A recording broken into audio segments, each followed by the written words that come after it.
Bien, regresamos a De Primera Mano. El primer invitado del día de hoy es el presidente del Tribunal Supremo de Justicia Legítimo de Venezuela, el magistrado Miguel Ángel Martín, que lo tenemos en estos momentos desde la capital de Estados Unidos, Washington.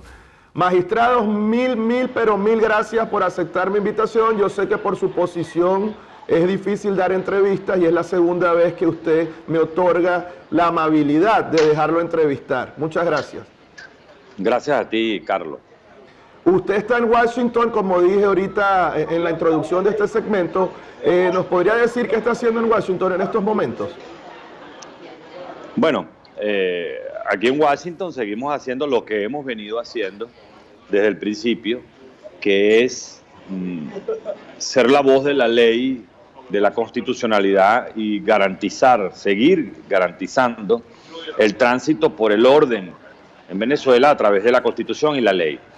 Los Estados Unidos y otros países del continente como Colombia, Chile, Brasil, Argentina, siempre quieren conocer la visión jurídica de la situación venezolana porque son las que determinan las consecuencias y los reconocimientos que se han venido produciendo y cómo manejar el tema de nuestro país.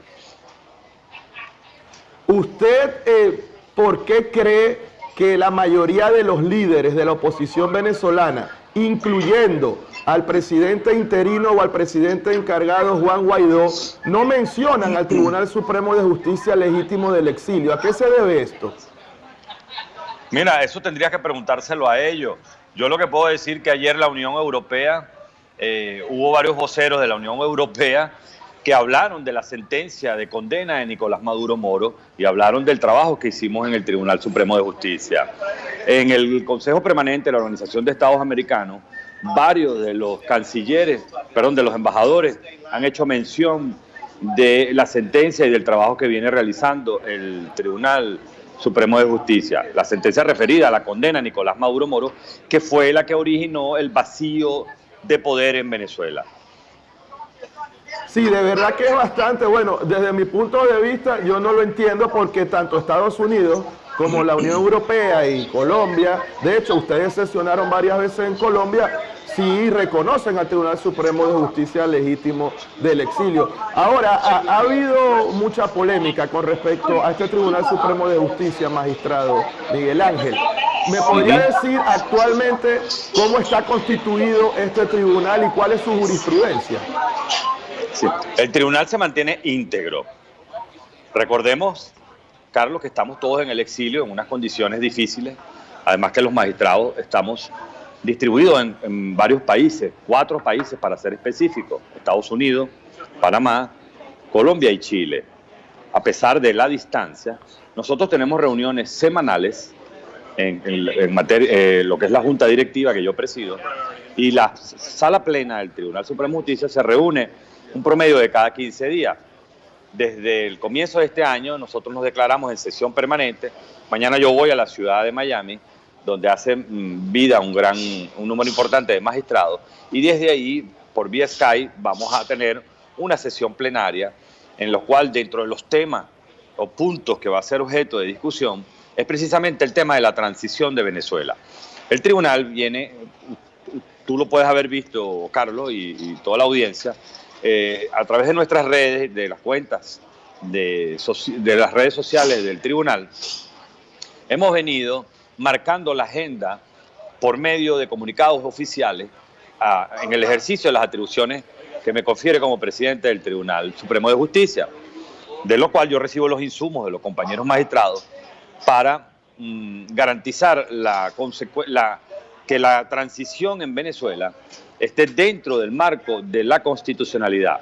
Los países del continente nos piden a nosotros pronunciamientos, opiniones con relación a lo que está ocurriendo en Venezuela, porque ellos quieren saber cuál es la visión jurídica y constitucional ante la situación que se ha venido presentando.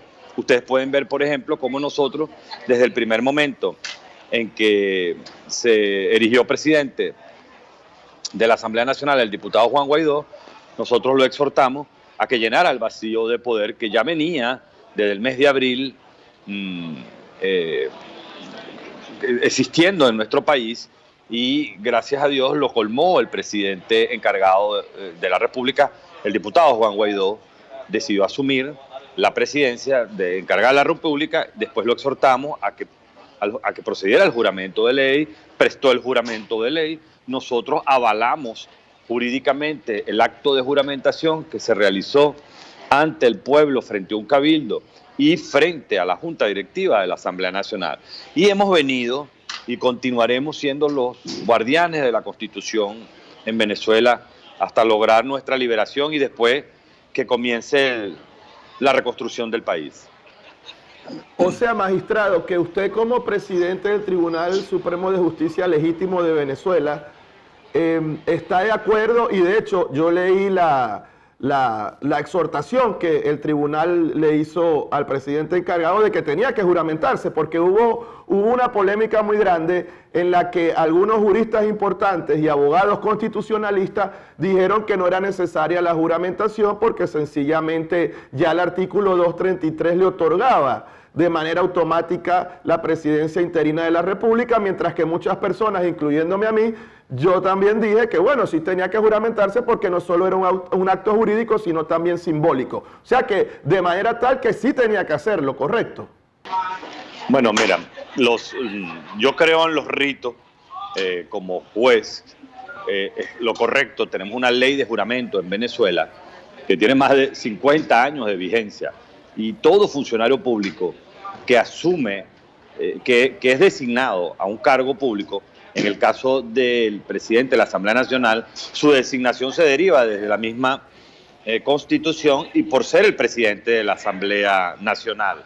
Ahora, él tenía que prestar el juramento de ley y cumplir con los ritos, porque a partir de ahí ya comienzan a ejercer, a cumplir sus deberes, sus derechos, y por supuesto comienza también el tema de una responsabilidad.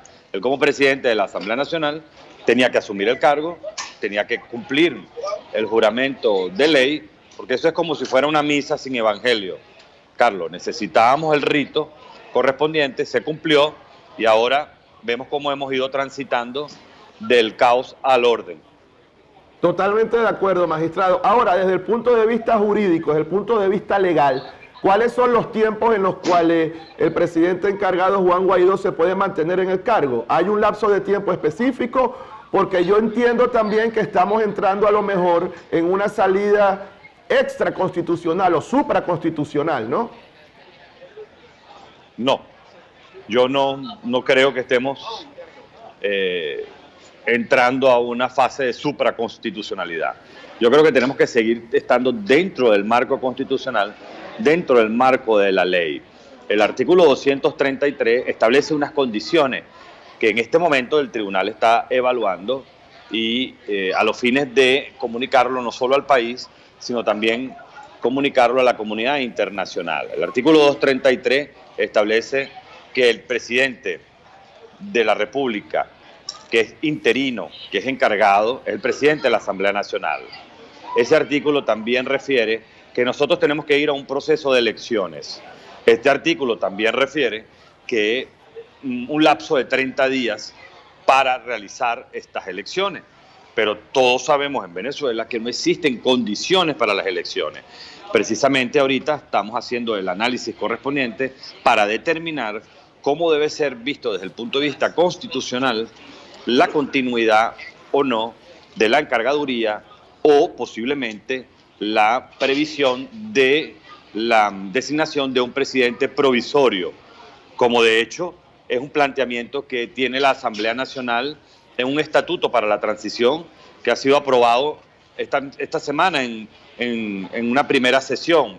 Por supuesto, todavía no es ley de la República y no podemos adelantarnos a lo que dice el contexto de un proyecto porque no es ley. Por lo tanto, nos mantenemos dentro de la constitucionalidad y estamos esperando el tiempo correcto para emitir el pronunciamiento de la continuidad de la provisión del cargo de la presidencia de la República, repito, dentro del marco constitucional y dentro del marco legal, sin olvidarnos que tenemos una coyuntura en el país, y es que tenemos un dictador que todavía no ha sido despojado de la silla presidencial, y esta es quizás la primera labor en la cual se está enfocando también el tribunal.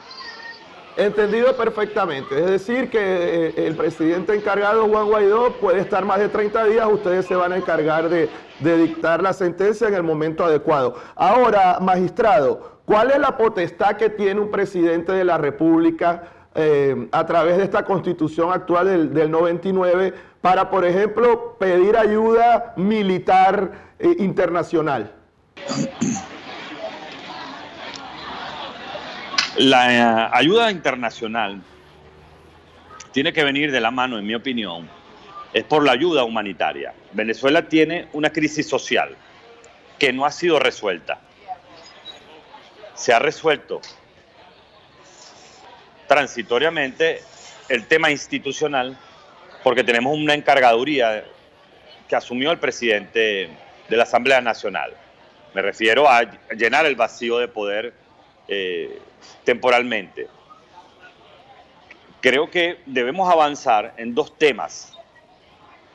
Los tres poderes, tanto el poder legislativo como el poder judicial y, por supuesto, la encargaduría de la presidencia, que apenas está comenzando, tiene pocas semanas y ha comenzado a realizar actos de gobierno que van dirigidos a producir la salida del régimen, y la otra dirigido al tema de la ayuda humanitaria. Yo ayer estuve reunido con el embajador de Estados Unidos en la Organización de Estados Americanos, también con el representante designado por Venezuela, por el gobierno legítimo de Venezuela, en materia de migración, trabajando sobre el plan de ayuda humanitaria para Venezuela.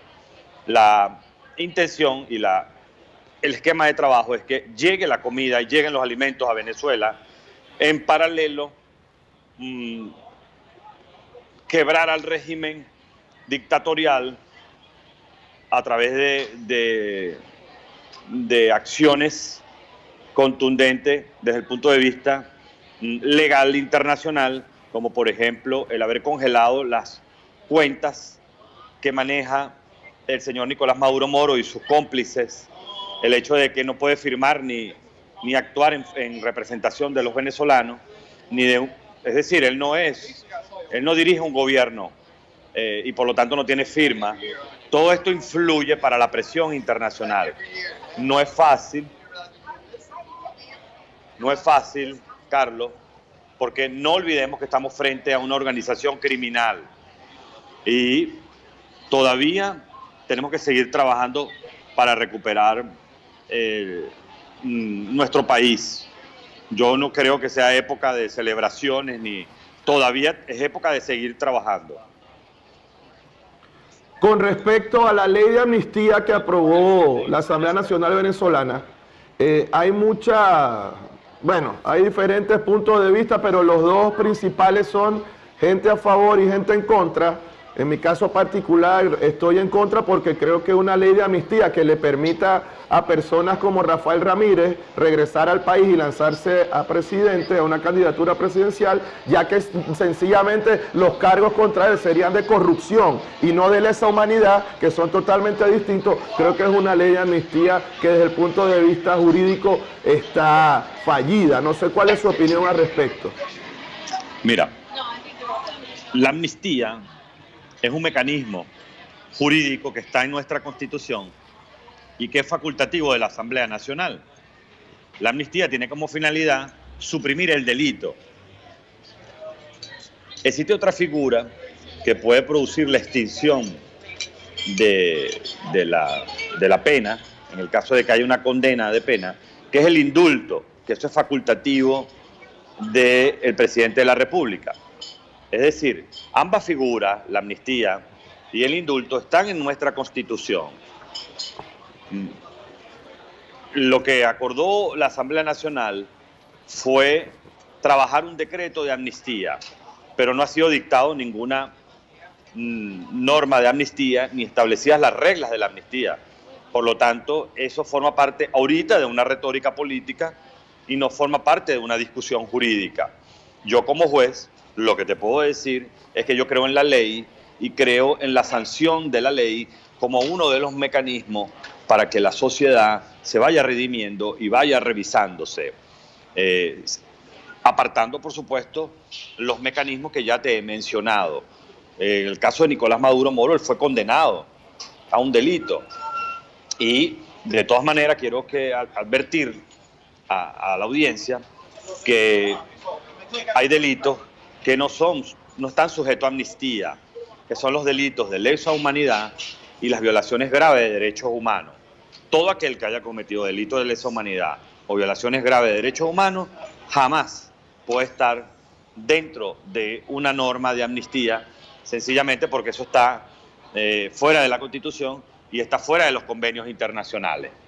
Ya ha habido mucha experiencia al respecto en otros países de esa circunstancia. Perfecto, magistrado. Ya para cerrar, ¿cuál sería su mensaje al pueblo venezolano y a esa parte todavía de la Fuerza Armada que en algún momento va a verse obligada a actuar? Sí.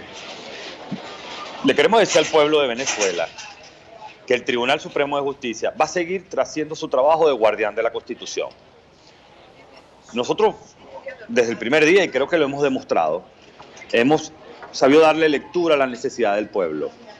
En Venezuela existe una crisis social que no ha sido resuelta. En Venezuela está el dictador sentado junto con los colaboradores del régimen, que hay que hacerlo cesar a toda costa. La construcción de nuestro país viene después de la salida del dictador. La construcción de un país de bienestar es un trabajo que corresponde a todos los venezolanos. Yo apuesto a lo que está establecido en la Constitución, que un presidente electo por voluntad popular reconstruya conjuntamente con el resto de los poderes todos y cada uno de los estadios que necesita nuestro país. Y eso requiere necesariamente del apoyo de toda la sociedad venezolana. Una reconstrucción sin el apoyo de la sociedad venezolana no es lo correcto. Yo lo único que les puedo decir es que el tribunal va a seguir actuando, trabajando, de la mano del país, de la mano de las necesidades del pueblo, de la mano del sistema internacional, de la Organización de Estados Americanos, de los países amantes de la paz, y siempre ceñido a la Constitución y la ley. Eso ténganlo por seguro, porque hasta ahora así lo hemos venido haciendo. Nosotros no somos políticos, nosotros no formamos de líneas políticas, nuestra única dirección nos la da Dios y la Constitución y las leyes en Venezuela. Mil gracias, magistrado. Estoy seguro que dentro de pocas semanas nos vamos a reencontrar en una Venezuela libre y le podré hacer la entrevista ya en persona. Que Dios me lo bendiga. Muchas gracias. Amén. Gracias a ti, Carlos, por esta oportunidad. Bien, fue el magistrado Miguel Ángel Martín, presidente del Tribunal Supremo de Justicia del Exilio, el Tribunal Legítimo. Bueno, ya vieron que creo que lo más importante que podemos sacar de esta entrevista es que no hay tiempo perentorio para el presidente encargado Juan Guaidó y se puede extender de los 30 días a través de una sentencia que oportunamente tendrá el Tribunal Supremo de Justicia del Exilio que sacar en los próximos días, de no darse todavía el derrocamiento de la tiranía genocida. Ya regresamos con Juan Carlos Sosa Puro, el profesor y abogado venezolano.